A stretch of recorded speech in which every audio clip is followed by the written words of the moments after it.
Greetings, everyone. Of course, I'm John Corstein, Director Emeritus of the USS Monitor Center. And today we're going to talk about all of the forts that existed surrounding Hampton Roads March 1st, 1862.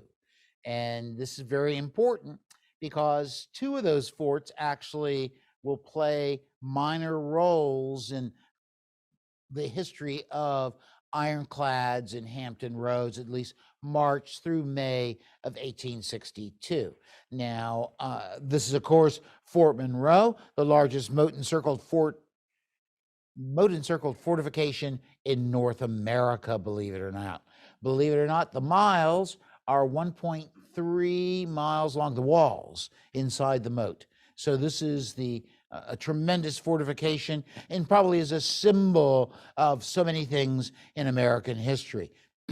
Why do we want to fortify Fort Monroe or actually Hampton Roads? We start doing so at the very beginning. As soon as the English settlers come in 1607, they will come to Jamestown Island. And this is, of course, a recreation of the original fort that was there, built in 1607. It's a palisade-style fort with bastions, earthen bastions made of timbers and earth. So this was to fight against the Spanish. They picked this location because if you stand there at the parapet, you can look right down river in that reach so that you can see where the enemy's coming from. That's the only thing good about the location, I have to say. As we know, its location is a swampy environment.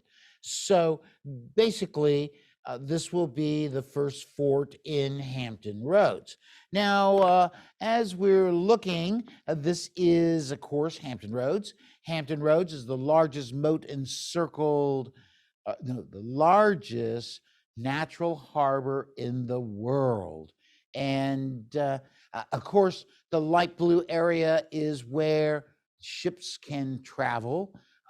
It's actually kind of a shoaly place, but if you recognize all the light colored stuff, you can really get around.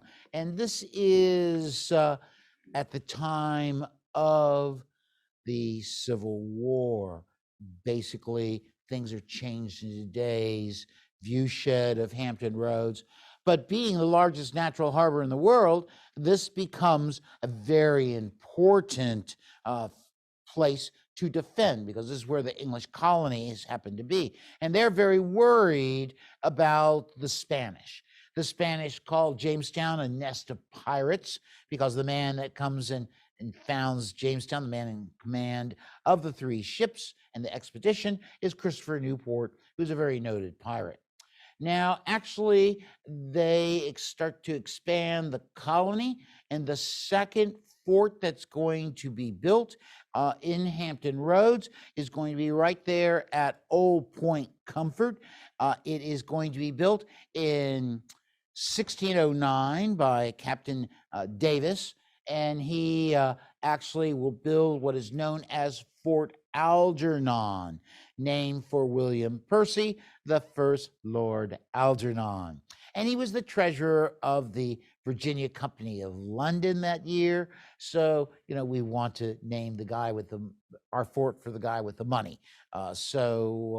Nevertheless, that fort is a stockade-style fort. You go to Jamestown, you're going to see something very similar to what existed at Old Point Comfort in 1609.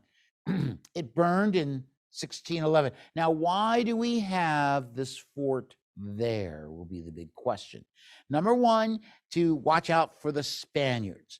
Now, remember, James Fort has a dual role of defending against the Virginia Indians, the Powhatan chieftain.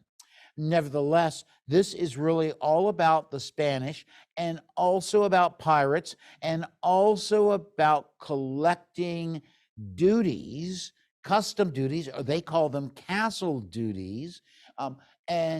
This will be where actually the first Africans will land in August of 1619. Now, Fort Algernon does not do very well. It's going to be burned in 1611 accidentally. They rebuild it, and then it's going to be destroyed by a hurricane in 1614. And of course, from thence on, we're going to see fortifications at Jamestown, or excuse me, at Old Point Comfort off and on.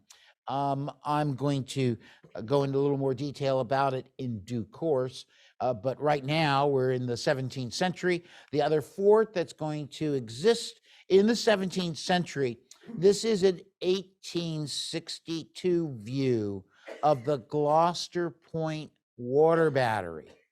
Okay, and this is the oldest standing fort in Virginia, which is called Castle at the Rocks in 1623 when it is built. Original section is going to be, whoopsie, right around here. And it is a palisaded earthwork, and it's built because of the what's so-called Indian Massacre of 1622. It sits atop of a Day's Point overlooking Burwell's Bay, which is tremendous anchorage. Okay. Also, it has this great reach that you can look all the way to Newport News Point. Once again, I'm looking out for the Spaniards. So let me stay with this one for a while. So the fortifications of Hampton Roads are not going to be paid attention to very well. They rebuild forts on Old Point Comfort a great deal during the 17th century. Usually they pay for the fort and then it falls into disrepair. In fact, the fort at Old Point Comfort falls into disrepair so that in 1667, the Dutch fleet, commanded by Admiral Crimson, will come into Hampton Roads and capture part of the tobacco fleet. There's going to be a battle at Old Point Comfort where Colonel Miles Carey, commander of the Lower James Militia, will actually be mortally wounded fighting against the Dutch. The colony, then led by Governor Berkeley, go, oh my gosh, we got to have more forts. And so that's why they're going to build Fort James at Tyndall's Point, now known as Gloucester Point. And because that is the narrowest part of the James River. And so we don't see it on this map, but nevertheless, it's an important fort, but actually the artillery of the time period is not sufficient to really make a big difference to ships trying to come in through Hampton Roads. So in addition to Fort Boykin in the 17th century, we'll see the castle at Old Point Comfort rebuilt. Then it falls into disrepair. They build a new fort in 1711, mounting 70 guns, which was stated that it was a hard place to pass. However, the channel is just too wide for the artillery of the time period. Actually, Lord Cornwallis, well, let me get to him in a moment, but the big thing is that they will rebuild the fort at Old Point Comfort beginning in 1730. They name it Fort George. It's made out of brick and sand and wood, and it is a significant work. However, in 1749, a hurricane will come, blowing it down, and that's where we get Willoughby Spit from. So no forts there during the Revolutionary War, and as a result of that, we see that the British will consider Old Point Comfort, but Cornwallis says it's the worst place to put a fort. It goes to Jamestown, we know what happens. The French will put a battery there. However, after the Revolutionary War, we all of a sudden realize that the nation is at risk.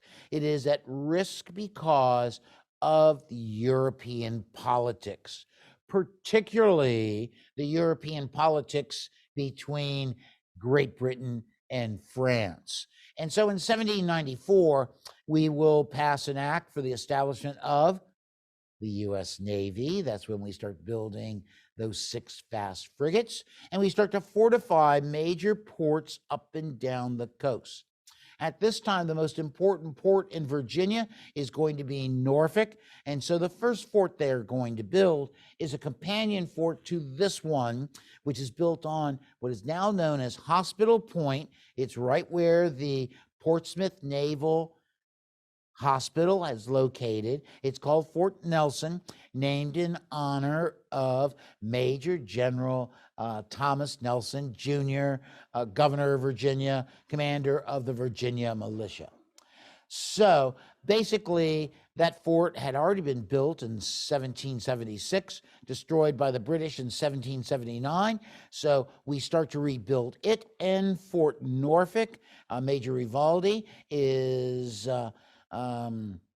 going to be the designer of both forts. This is the one that still exists today. It will be built in 1797. However, it will be rebuilt in 1807 because of what's known as the Chesapeake Leopard affair. Oh my gosh, the British, of course, stop and survey a U.S. ship, the USF Chesapeake, and almost we go to war. So this fort is going to be rebuilt. Once again, Major Rivaldi is going to be in command of its construction. This is called a first system fort. In other words, we have 3 systems, a coastal defense built before the Civil War. What makes this unique is this elliptical front, which actually was where the heavier cannon, 24-pounders, 32-pounders, and even a 42-pounders will be mounted. Its rear is based on the concepts of Sebastian Vauban. Notice the ravelin and basically the curtain wall. Anyway, so this is a major fort that exists during the War of 1812. Well, the only other fort that is guarding what is known as Hampton Roads is going to be this blockhouse on Craney Island.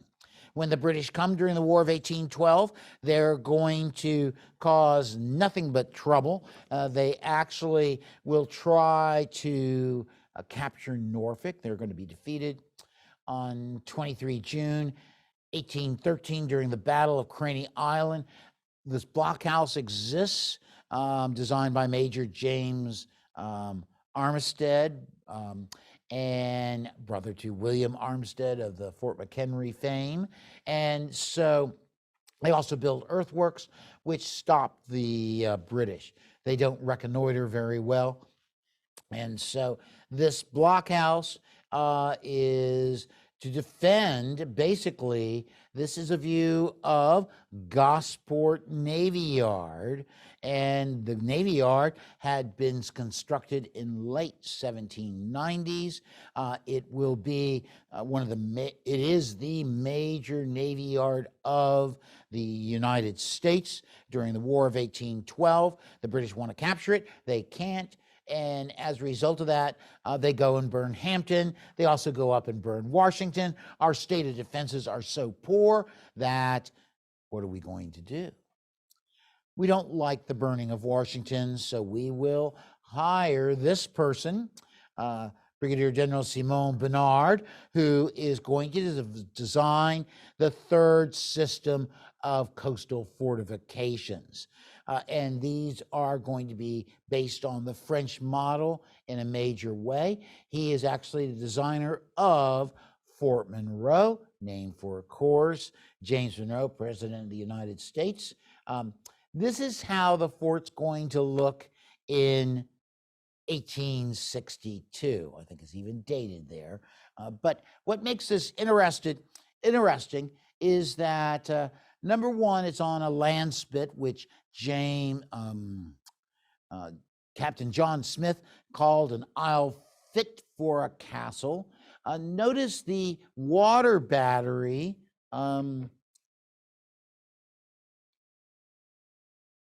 right up here, no longer exists. You can see part of it right there that still stands, but this was to mask fire against the Virginia Capes from that point 18 miles away. So, considering the cannon of the time period, this was a reasonably effective fortification. It will actually be designed to mount 420 guns, believe it or not, made of stone that is going to be brought down from Georgetown, Virginia. It is the largest moat encircled fort in the United States or in North America.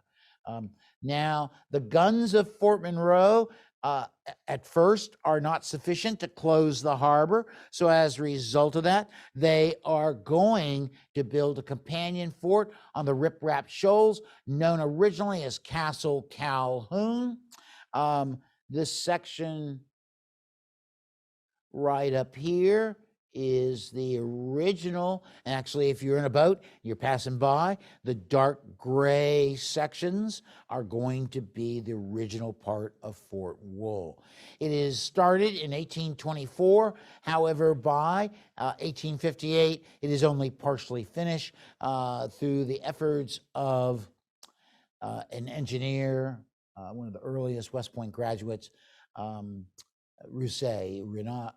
Rene de Russet, and he will be responsible for many forts throughout the America. So at Hampton Roads, right, at the outbreak of the Civil War, has these forts. It has Fort Monroe, which basically controls the entrance to the Chesapeake Bay and the entrance to Hampton Roads. It has Fort Wool, which then is called, once again, by this time, it's called Fort Calhoun. However, as soon as the war breaks out, the Federals don't want to call the fort in honor of the former Secretary of War, former Vice President John Calhoun. Why? Because he's a secessionist, right? So they start referring to it as the Battery on the Rip Raps, okay? So basically, also still standing is going to be the blockhouse on Craney Island, which we've seen, and also Fort Norfolk. Fort Norfolk now is controlled by the U.S. Navy. It's where they store their gunpowder. If we go back and look, this fort, there it is. The largest structure in the fort is what? The magazine, right? And it's a beautiful building inside, and that's where they store records, say 300,000 pounds. Others say 200,000 barrels of gunpowder when the war breaks out. When the Confederates capture this, this leads to the destruction of the Gosport Navy Yard, and the area is going to be taken over by the Confederates. Now, we're going to get to what they do once they capture Gosport Navy Yard, but in the meantime, they want Fort Monroe. Why can't they capture Fort Monroe? They have no Navy. They have no heavy siege guns. They don't have a lot of troops on the peninsula. Consequently, Fort Monroe is going to be resupplied to a major extent because there's no way to stop ships coming in through the Chesapeake Bay and docking at Fort Monroe. There are not guns available or anything that will allow them to block it. So the Federals start sending troops. Now, Fort Monroe is really designed to have about 1,800 soldiers on the fort. It is not that big. And so once you have all these Union soldiers come in, like the 1st Vermont, who arrive with little sprigs of evergreen in their caps at the Engineer Pier, and they march right into the Hygeia Hotel and take it over. Then they will create what is known as Camp Hamilton. Camp Hamilton has no fortifications. It will actually be formed into a major camp, so to speak, named for Schuyler Hamilton, who was a military secretary to Winfield Scott. That's in 1861. So this shows, actually, these are the camps of the 5th New York, but eventually they'll have company streets. In fact, when you go to Phoebus today, those streets like Hope and Mellon and Mallory and so forth, they're all the streets that were built by the U.S. Army. Now, I got to tell you, they don't need to build fortifications for this fort. Why? They got Fort Monroe, and so that defends it. Now, this is not quite good enough for the Federals, and so when Major General Benjamin Franklin Butler takes over command of the Union Department of Virginia, he will establish what is known as Camp Butler. Whoopsie. And Camp Butler, this is the fortification of Camp Butler, but Camp Butler will be a major camp that will hold at one time over 10,000 soldiers. It's right at Newport News Point. What makes Newport News Point so important? Because Winfield Scott has told Butler that he has to do everything he can to defend against the Confederate batteries being built across Hampton Roads. Newport News Point blocks the James River to a certain extent. Now, the Confederates recognize the Federals are there, and so they start building their own fortifications. On the peninsula, their first fortification is going to be at a little crossing of the northwest branch of the Back River, known as Big Bethel. And so one section of the original earthwork, one-gun battery, will be located there. Now, so once again, here we see Camp Butler. Oops, if I could get this to work right. Right there. Yay, success. I think you all can see Fort Monroe on the map. But then as we come into the Elizabeth River, Major General Walter Glenn, who is a graduate of West Point, class of 1824, he will actually start to build the Confederate fortifications that are going to guard the entrance to the Elizabeth River. He starts, way up here at a course, what is known as Sewell's Point. You can see on the map, he will rebuild the fortifications at Craney Island, Pig Point, guarding the entrance into the Nansmouth River. And of course, there are minor batteries at Hospital Point. There's one actually at the Gosport Navy Yard. And these are all to stop the Federals from coming in the river. Now, this man will be in overall command of the Department of Norfolk, and he's very concerned about not only defense of Norfolk itself, but Federals trying to go up the James River to flank him. So this is Sewell's Point Battery in 1861. This is going to be Pig Point Battery. Believe it or not, it actually fires at guns at the Harriet Lane, and also another ship called the Monticello in early May of 1862. This man is Andrew Talcott. He is the roommate to Robert E. Lee on Fort Monroe, believe it or not, a West Point graduate. I think it's 1819, his class.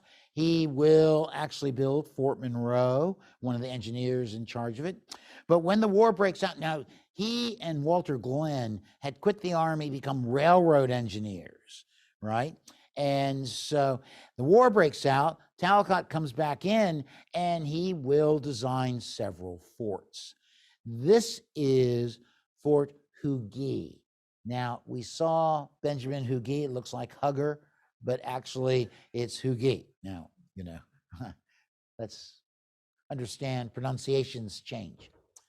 So this is a classic earthwork that is to defend the entrance into the James River.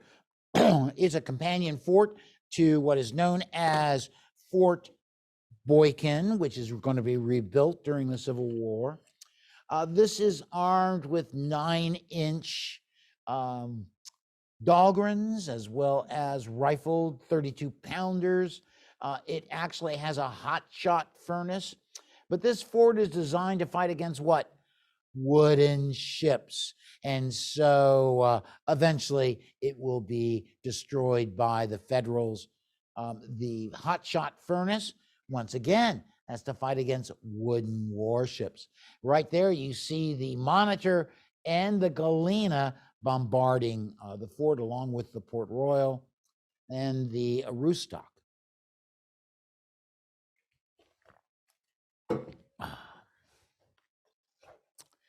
So once again, we rebuild the fortifications at Jamestown. They build several fortifications there. The main one is going to be right where the original fort was built. So the bottom line is, where once a good place to put a fort is, it always is a good place. Okay, and so they actually tore down part of that Confederate earthwork to find the original fort. So this is what Jamestown Island would have looked like. The fort at Jamestown is really noted for where they tested the iron plate of the CSS Virginia. This is a man that's going to build the north side fortifications of Hampton Roads for the Confederates. This is, of course, the master of ruses and strategy, the frank and manly representative of the chivalry of the dear old Dominion, John Bankhead Magruder. Had to throw that in for effect. Graduate of West Point, class of 1830. He will build a series of fortifications. You saw Fort Huger. Right across the river is where diagonally is Fort Huger. Now, this is called Fort Crawford on Mulberry Island, today's Fort Eustis. But the big thing is what you see, oh my gosh, right there. And that's the water battery, because the object was to close the James River by crossfire. The same concepts used at Fort Monroe and Fort Calhoun. This is called a covering work. The Gloucester Point batteries has a similar fortification covering the water battery, which is right down on the beach, as you see here. This is on high ground. And so this is what was originally called Fort James, but now is known as Gloucester Point Battery, or Yorktown Battery. Yorktown Battery is right across from the Gloucester Point. So the Confederates, that's a half-mile wide, so their guns can really close that channel, whereas on the James River, they can close it, but not against ironclads. So, and also steamships. I mean, all these coastal defense fortifications are kind of worthless. Why? Because you can steam right by them.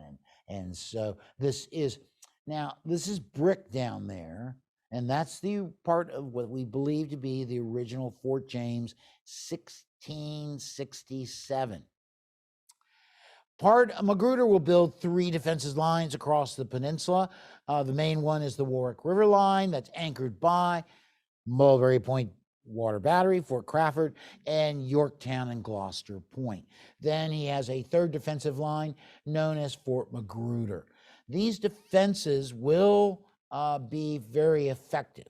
Now, Butler is considered a brilliant politician, shyster lawyer, but he's a bad general. And so he's going to be replaced by Major General John Ellis Wool, a hero of the War of 1812, a hero of the Mexican War. And he actually, of course, will be in command during the Battle of the Ironclads. Now, let's just think about what's happening in Hampton Roads right before the Battle of the Ironclads. I'm going to go back and look at a couple of slides. Remember that we have what is known as Fort Huger, of course, Fort Boykin, Mulberry Island Point Battery, we have Gloucester Point, and we have Yorktown. Those are the Confederate water batteries. The Federals, in turn, are going to have significant defenses, once again, at Newport News Point, Camp Butler. That's actually the Congress and the Cumberland and the tug known as the Zouave right before the fight. So you can see how the Federals have prepared. However, they are not in Fort Monroe and Fort Wool are the key ones. Now, when the Virginia comes out, actually, the only battery that fights it is going to be Camp Butler, right? And they actually fire at the Confederates. The Confederates fire back. Actually, there is a small firefight after the sinking of the Cumberland and after the sinking of the Congress with the Union fortifications. Now, all this is going to come into swing as a result of, let me go back to that map. I like these. I should have about 20 maps in these things because I keep wanting to see them again. So basically, you know that the Battle of the Ironclads, or the Battle of March 8th, takes place right off of Newport News Point. The battle between the Monitor and Virginia will actually be taking place between Newport News Point, the entrance to Salters Creek, which you can see on the map, and Middle Ground Shoal. So this is what Union forts can be in part of it. Well, none of them on March 9th. However, the Virginia, as a result of George McClellan actually bringing his army down to Fort Monroe and Camp Butler to march up the peninsula, they're going to get stopped at Yorktown. Remember those fortifications that crisscross the river. The Federals, the Federal Navy, commanded by Rear Admiral Louis Machibres Goldsborough, is suffering a dreaded disease in 1862 known as ram fever or Merrimack on the brain. So they won't force their way past those batteries. There is nobody for the Union in Hampton Roads that had the offensive attitudes as Farragut did, because you could have surely passed by those Yorktown batteries. You could have surely passed by, which they do so on actually May 8th. That's because Lincoln comes down, goes, what's going on here? And, Goldsborough goes, oh my gosh, the Merrimack is there and all those Confederate batteries. And, he says, well, let's capture those batteries. He goes to Fort Wool. Actually, Fort Wool will be involved in firing against the CSS Virginia. It misses, right? But nevertheless, it will be fires at guns at the Virginia, both on when the Virginia comes out the first time in April 5th, 1862, and then again when it comes out in May 8th, 1862. And so despite all the Federal fortifications, despite all the Confederate fortifications, the Confederate fortifications at Sewell's Point will be engaged with the Monitor.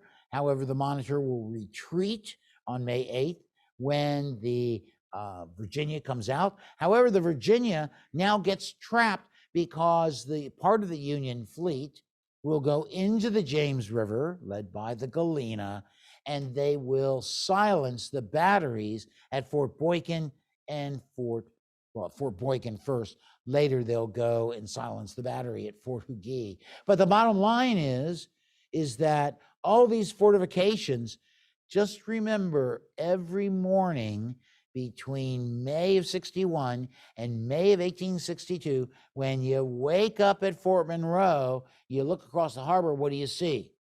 A Confederate flag, right? I mean, this is a 4-mile distance, and for 1 year, they look at each other.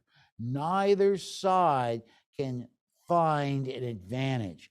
But the Confederates have a semicircle of fortifications to defend against any Union advance, beginning at Gloucester Point, crossing the Virginia Peninsula along the Yorktown-Warwick line to Mulberry Island Battery and Fort Crawford, to Fort Huger, to Fort Boykin, to Pig Point, and to, of course, Sewell's Point and Craney Island. So that is a great circle. These are all earthen fortifications. Some have a little brick like Gloucester Point Battery, but basically these are fortifications that are meant to stem any advance by the Federals. Both Benjamin Huger and John Bankhead Magruder are going to actually have and maintain these fortifications for 1 year. Meanwhile, the Union will merely reinforce both Camp Butler and Fort Monroe. Fort Wool is never really armed because the stone fortifications on Fort Wool, which after the Battle of the Ironclads, it will be named in honor of John Ellis Wool, because he said, we're not going to surrender Fort Monroe nor Camp Butler. Everyone says, you're a great guy. And so they name a fort in honor of him. And so Fort Wool, all these stone fortifications are facing the wrong way, okay? They're facing to someone coming in the Chesapeake Bay. So really, it's Fort Monroe that will be the gateway to Hampton Roads. And throughout the war, it will be the base from which every major amphibious operation is going to be based, from the beginning at Hatteras Inlet all the way to the last expedition that goes to Texas. Okay, so that makes this very powerful fort. They actually, if you go onto Fort Monroe today, right next to the lighthouse is what's called the Engineer Pier. You can still see the original granite foundations for that pier. That's where they mount 2 cannon. One is called the Union gun, which is a 12-inch rifled gun. And then next to it will be what is known as the Lincoln gun, which is a 15-inch, smoothbore Rodman shell gun, and which has a range of 4.5 miles. How far away is Sewell's Point? 4.5 miles.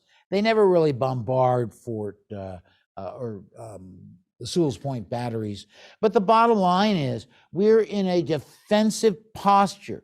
The thing that breaks that posture is going to be ironclads. The thing that uses all those Union resources is going to be one man, and his name is Abraham Lincoln, who will ensure the capture of Norfolk, which means the collapse of the Confederate defenses on the lower peninsula. So all those earthworks that had been built are just left fallow, which you can go see today.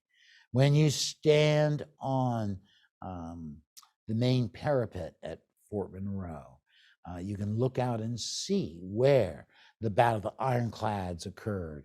You could have watched and seen the burning of the Congress that at night sent an eerie glow across Hampton Roads.